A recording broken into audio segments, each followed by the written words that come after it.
যুদ্ধাপরাধী কাদের মোল্লার যাবজ্জীবন কারাদণ্ড ঘোষণার পরই গণরোষে ফেটে পড়ে আপামর জনগণ। ৭১-এর কসাই কাদের মোল্লার ফাঁসির দাবিতে শাহবাগে অবস্থান নেয় তরুণরা। মূলত সামাজিক যোগাযোগ মাধ্যম ফেসবুক থেকেই এই আন্দোলনের শুরু।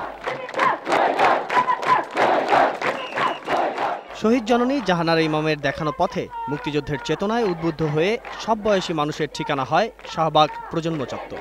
গঠিত হয় গণজাগরণ মঞ্চ। শাহবাগ থেকে আন্দোলন ছড়িয়ে পড়ে সারা দেশে। ফাঁসির দাবিতে টানা ১৭ দিন স্লোগানে স্লোগানে উত্তাল শাহবাগ।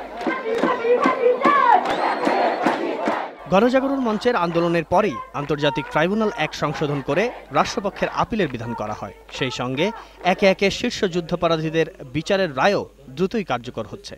মুক্তিযুদ্ধ একটা দলীয় গণ্ডির মধ্যে আবদ্ধ হয়ে যাচ্ছিল। সেই জায়গা থেকে মুক্তিযুদ্ধকে কিন্তু বের করে নিয়ে এসেছে। লক্ষ লক্ষ মানুষ শাহবাগে এসে দিনের পর দিন এসে সংহতি জানিয়েছে।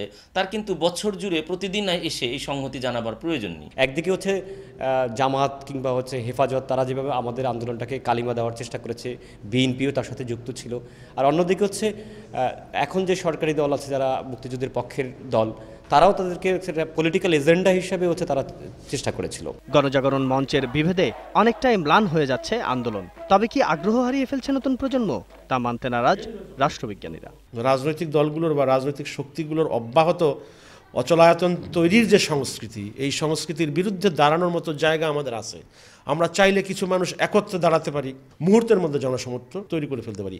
এই যে বোধটা, এই শক্তিটা কিন্তু সাধারণ মানুষের মধ্যে কিন্তু তৈরি হয়েছে।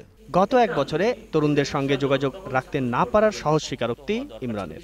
আমাদের সবচেয়ে বড় ভুলটি হচ্ছে যে আমরা একদম আন্দোলনের শুরু হবার পরই তরুণদেরকে একসাথে করা, অর্থাৎ নেটওয়ার্কিং করাটা, যোগাযোগ স্থাপন করাটা, এটা আমরা সঠিকভাবে করতে পারিনি। মুক্তিযুদ্ধের চেতনায় আঘাত আসলে ঘরে বসে থাকবে না তরুণরা, এই বিশ্বাসই যোগান দিয়েছে গণজাগরণ মঞ্চ।